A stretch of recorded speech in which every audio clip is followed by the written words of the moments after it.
turn your engine off and pull up the handbrake.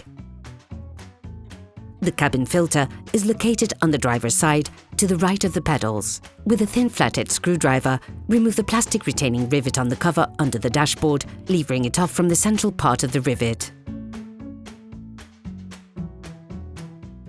Then, remove the second part of the rivet. Remove the cover under the dashboard.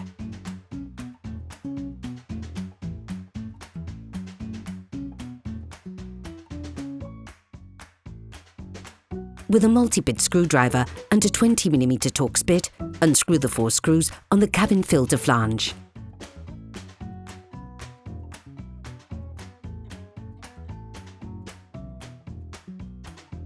Once removed, take the cabin filter and pull it towards you to extract it from the compartment.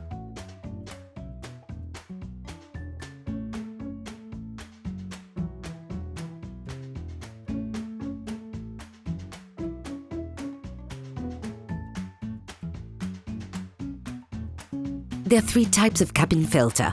The white ones are for pollen, while the black ones are for active carbon.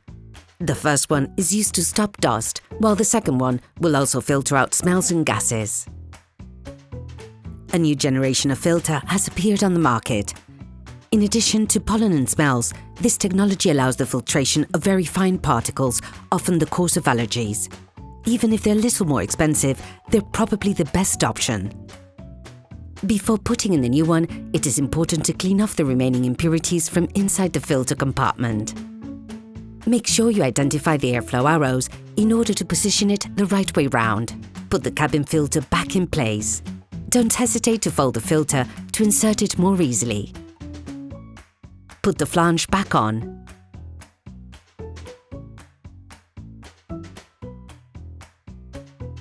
Put the cover back on the dashboard. Replacing the central part of the plastic rivet first, then the second part. Operation completed.